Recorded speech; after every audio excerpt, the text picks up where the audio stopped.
আমি স্বপ্ন দেখেছি যে এখানে ইকোনমিক জোন আমি এই উপজেলাকে সর্বপ্রথম আমি উপহার দেবো। বাংলাদেশের অধিকাংশ মানুষ জানে কালীগঞ্জ দেবহাটার আমি যে এমপি ছিলাম, আমি মানুষের কাছে উন্নয়নের উপকার হিসেবে সেখানে প্রতিষ্ঠিত হয়েছিলাম। তো আমি এই যে সাতক্ষীরা ৩ এই নতুন যে আপনার নির্বাচনী এলাকা যে সৃষ্টি হয়েছে সাতক্ষীরা ৩-এর, সেটা কালীগঞ্জের সাথে আশাশুনি 11টা ইউনিয়ন জুড়ে দিয়েছে নির্বাচন কমিশন। তারপরেও আমার দলের নেতৃবৃন্দ, বাংলাদেশ জাতীয়তাবাদী দলের চেয়ারপারসন সহ আপনার পার্লামেন্টারি বোর্ড, তারা সিদ্ধান্ত নিয়ে আমাকে ধানের শীষ প্রতীক দিয়ে এই ৩-এ নির্বাচন করার জন্য সিদ্ধান্ত গ্রহণ করেছেন এবং আমাকে জানিয়ে দিয়েছেন। তো আমি সেই জন্যে আজকের যে আশাশুনির 11টা ইউনিয়নের সর্বস্তরের মানুষ, হিন্দু বৌদ্ধ খ্রিস্টান সম্মিলিতভাবে এবং বাংলাদেশ জাতীয়তাবাদী দল তথা বাংলাদেশ জাতীয়তাবাদী দলের 9টি অঙ্গ সংগঠন এবং সংগঠন সংগঠনের সমস্ত নেতৃবৃন্দ আজকে যেভাবে অকুণ্ঠ ভালোবাসা দিয়ে এবং আপনার শ্রদ্ধা দিয়ে আমাকে যেভাবে তারা এরকম সম্বর্ধনা দিলেন, তাতে করে আমি আবেগ পুলকিত হয়ে গেছি।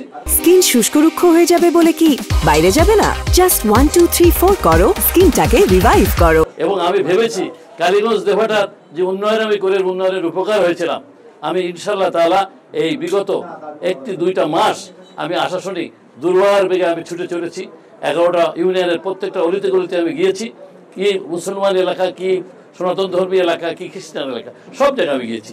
যে আমি আগে নিরূপণ করেছি আসলে আমার যে নামটা আছে বানবাসীদের বন্ধু এবং উন্নয়নের উপকার, সেইটা তো আমাকে অব্যাহত রাখতে হবে। তাহলে এই যে দীর্ঘদিনের অবহেলিত জনপদ আশাশুনির 11টা ইউনিয়ন সর্বক্ষেত্রে অবহেলিত, কেন তা আমি জানি না। আমার মনে হয়েছে রাস্তাঘাট, বিদ্যুতায়ন থেকে স্কুল কলেজ মসজিদ মাদ্রাসা এতিমখানা মন্দির সব জায়গায় অবহেলিত। শুধু না, এখানে ড্রেনেজ ব্যবস্থা নাই, এখানে পানি নিষ্কাশনের কোনো ব্যবস্থা নাই, ভেড়ি বাঁধগুলো টেকসই না এবং আপনার সুপেয় পানির কোনো ব্যবস্থা নাই। স্বাস্থ্য খাতের বিরাট অসুবিধা। আপনার কোনো রকমের 31 শয্যা বিশিষ্ট একটা পুরাতন আমলের সেই এখানে স্বাস্থ্য কমপ্লেক্স আছে, সেটারও এরকম উন্নত মানের করা দরকার, আপগ্রেডিং করা দরকার। এটা আমার মধ্যে এসেছে চিন্তা চেতনার মধ্যে। এবং আমি ভেবেছি এখানে যেভাবে উৎপাদন এবং উন্নয়নমুখী এলাকা, মানুষ যেভাবে এই এলাকার মানুষ খুব পরিশ্রম করে কায়িক পরিশ্রমের দ্বারা তারা বিভিন্ন রকম ফসল ফলায়, তাহলে এখানে অবশ্যই ইকোনমিক জোন হওয়ার জন্য একটা প্রকৃতপক্ষে একটা সঠিক স্থান। তাই আমি স্বপ্ন দেখেছি যে এখানে ইকোনমিক জোন আমি এই উপজেলাকে সর্বপ্রথম আমি উপহার দেবো। পার্লামেন্টে দাঁড়িয়ে প্রথম বক্তৃতার মধ্যে আমি বলবো আমার নেতা জনাব তারেক রহমান সাহেবকে যে আমার নেতা, আপনি পাঠাইছিলেন আমাকে আশাশুনি, সেই আশাশুনি মানুষ অত্যন্ত অবহেলিত, উপেক্ষিত এবং বঞ্চিত। তাদেরকে উন্নয়ন যদি দিতে চান তাহলে আমি সেখানে কমিটমেন্ট করে এসেছি। আমার বক্তৃতার মধ্যে এগুলো ছিল।